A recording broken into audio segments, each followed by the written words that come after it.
Hey, Scott Jordan and Mark Warner here for Jancast number 117 for February 3rd, 2022. And, I say it each time we go into a new month, but February 3rd, the only thing good about that is that means winter is getting close to almost half over, if not towards the tail end of getting over, right?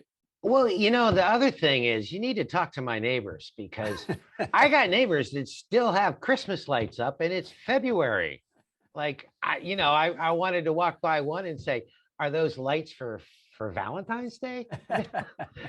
I did notice in the supermarkets, the only thing you can buy is Valentine's Day candy. All the other stuff seems to be gone. Hey, speaking of supply chain, how about that for a segue? Beautiful. We got everything you need. It just costs more. Okay, let's move on. Well, as much as we're dealing with all those kind of pressures, the whole world is. So yeah. None of us are really in a position to complain a whole lot. It's everywhere in the world. Maybe a little bit more in the U.S. than some other places, but prices of certain things are always kind of relatively cheap in the U.S., like fuel and so on. So can't really complain about that because everybody's dealing with the same thing. The better side of it is to kind of take a look at where we are with COVID-19 and SARS-CoV-2 and Omicron and Delta and whatever. But, the best thing coming out of the CDC is the news that we're in a much better place now. Yep. The spike has hit the peak and starting to come back down. I know, we talked about it on our last Jancast that we had a few people here at Bullen had some issues, but we've kind of moved all through that, and everybody seems to be up to full staff, and everybody's doing well. So knock on whatever. Let's hope it continues in that direction, right? Yeah, absolutely. Well, it kind of puts us in a position to start thinking a little bit more about the future rather than the here and now and all the horror that we kind of see going on. Well, the economy is the best it's been in 20 years or something like that, even though you can't exactly see it, but that's certainly positive news. So if we can if this whole thing ends up going in the right direction like we thought it was going 6 months ago and not turn around and go back up again, we're looking really good for the spring and summers, and people are going to need to clean. Well, I think that's kind of a part of the unsung hero here is that a lot of people engaged with the cleaning industry, whether it's as suppliers, manufacturers, distributors, or frontline workers themselves. We've all ramped our game up on what we're doing to fight it. So the advance in different technology for disinfectants and sanitizers, the advance in the training and the skill level of people that are doing it, that's changed the tide, Scott. And what they're saying is that these are new habits. These have become the new paradigm. Where are we? And it is like we're going to be disinfecting things forever. In fact, weren't you telling me about the disinfectant market was expected to spike? Yep. So by 2026, supposed to go up to 4.3 billion. I think that's roughly 8 to 9% increase. So we're ready for that, huh? Yeah, well, I think that's indication, certainly, relevant news because of what we're dealing with. But the entire cleaning industry, not just disinfectants, but things related to floor care and carpet care and above the floor care and everything else, the tools and the equipment. All of these things are going to become a higher level of interest, and all of them are expected to increase. And we talked about this during one of our last Jancast shows, was just the whole industry is expected to expand. But I thought this was kind of a pretty interesting number related to disinfectants themselves. And now people have to start looking down the road like, all right, maybe we're past this. Now what? Do we all just, keep going business as usual, or do we look at business as a new opportunity? Yeah. Well, the biggest change, and we've talked about it in past shows, is the workforce is in most cases brand new because a whole bunch of people were either let go or laid off because their businesses were shutting down because of the economic crisis caused by COVID. And I'm sure everybody's read about the people just kind of giving up. They're not working anymore. So all those cleaning positions and all those the people that have to do the pathogen control and everything else, they're all brand new people. And back when this whole started, people didn't know anything about what dwell time was. So at least those people kind of knew what they're doing from a cleaning standpoint, but they didn't realize, okay, you just have to put a disinfectant down for a certain period of time, contact time, dwell time. But the people that now are going to be in the facilities are brand new people that don't have any experience at all, or very, very little experience. So they don't even get the benefit of, they kind of knew how to clean, but they didn't know the details, right?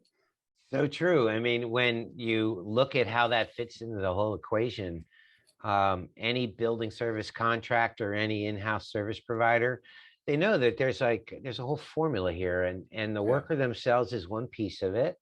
But if you think about what a building service contractor and in-house service provider is challenged with in general, they need to know what the standards are so that they can figure out how to meet them. They have to assign the right task frequency assignments so that they're meeting that desired outcome. And they have to then figure out how to staff it so that they can accommodate those task frequency assignments. And when you do all that, it all sounds great, Scott, when you're talking about like a mathematical formula, but like, you got to know that they know what they're doing. Like what if they've never had any training? Can you still expect a formula like that to work? Of course not. So it really does kind of boil down to, how do we get them, even if they're a brand new worker, as you mentioned, or somebody that's been in the cleaning force for a long time, but needs to advance their skill level. How do we do all that? And the beautiful thing is that's it's a resource that is, I think, readily available. You had a quote for that. It's a sustainable resource, just like green certified products are using renewable resources. This is one that once you get properly trained, and Mark, you have a lot of experience in training, not only the actual worker, but also the staff above them, right? Yeah, yep, absolutely. So some of the work that I did with the ISSA over the last half dozen years, as well as the work I did with IICRC prior to that, was in some cases aimed at the tactics, like how do I strip and refinish a floor? How do I clean a carpet? But where it turned out to be where people were looking for help was at the management level. How do I figure out how to put together an RFP bid, respond to a request for proposal that I've gotten? How do I bid it? How do I figure this stuff out? How do I manage my department and request the resources I need? How do I even know what resources I need? So all of those things are part of what goes into that whole strategic management formula of knowing what standard you're trying to hit, know how to build task frequencies around it, and then staff it. And then when you put that on one side of the seesaw, Scott, on the other side of the seesaw is resources. Like, do you have enough money to hit your wish list? Well, in most cases, they don't. So you've got to kind of relook at it and say, well, I have not unlimited resources. I have a little bit of a limitation on my resources. So how do I maximize what I'm getting out of people and maximize the coverage we've got with a limited number of people that the resources can support? And how do I do all that so I can come up with an outcome that people are going to be happy with? So like at the core level, and this goes back to the point you originally made, is all of this, the loose end of this is, are the frontline workers, are they skilled and trained in the arts and sciences of cleaning and disinfection? Like if there is no skill level, you can't expect any of that the thing to work. And as you know, recently I was asked to do a TED Talk style program for the ISSA and talk about advanced training technology to support some of the advanced cleaning technology. And we all know that we got robots coming along, we got Internet of Things, which is data centers that are telling us what's cleaned and when and all that kind of thing. And it's not just solely about, do I know how to do a figure 8 mop stroke with my mop on the floor? It boils down to, can I read a a database that's giving me all the information regarding the frequency we're cleaning all the buildings in this campus, for example. And so that leads us into like other ends of things, and all the training that has been done traditionally. There's visual, there's audio, there's kinesthetics. um, Visual is what you read, right? Audio is what you hear, and kinesthetics is like the hands-on thing. That's kind of what we did, and a lot of that revolved around purely live training events. But with the pandemic lockdown that occurred back in March of 20 here in the US, we all started figuring out, well, we need to be able to do these training events virtually, using Zoom and GoToMeeting. And it took us into a lot of digital online training programs, whether they were live webcasts or recordings. And part of what I get asked about is, how do I take frontline workers and teach them how to run robotics? I don't even have a robot. And it takes us into like the VR thing, right? You and I were joking about like pilots, that you don't put them in a 747 and have them take off and say, figure it out now, So you put them in a VR booth, and they're like, they're mimicking the sensations and the instruments of what they would have to do before they're actually put up in the air. So that's virtual reality. And then we're going to see some of that coming to play within the cleaning industry, because the cleaning industry is all about training right now. And then the next thing is augmented reality, Scott. That's, we see that on TV with what, this high-tech military stuff, where somebody's got like special goggles, and they've got like an on-screen display on their goggles, showing them what to look for and who is the enemy and what's their body temperature. The augmented reality as it relates to cleaning might identify, here's touch points that need to be hit that haven't been hit in the last 60 minutes. And here's how to read a direction panel, focus in on directions of use, or QR codes. There's all kinds of stuff. We're working on a lot of stuff with using LiDAR cameras built into the iPads and things like that. So you'll be able to walk into a bathroom and look at a sink, excuse me, and something will pop up saying, here's how you do this particular operation. Or you turn around and there's a urinal there, and it kind of tells you how to do all that stuff. So the technology is just going to be fantastic going forward. I think it's an exciting time to be, engaged and committed to the education, the knowledge, the training element of the industry. Yep. So for those distributors or end users that are out there listening to this Jancast, if you want more info on how Mark and the Bullen companies can help you with all this training aspect that we've just discussed, reach out to us, and we'll give you some more info, because you're getting out on the road next week, right, Mark? This week, and this week. Sorry.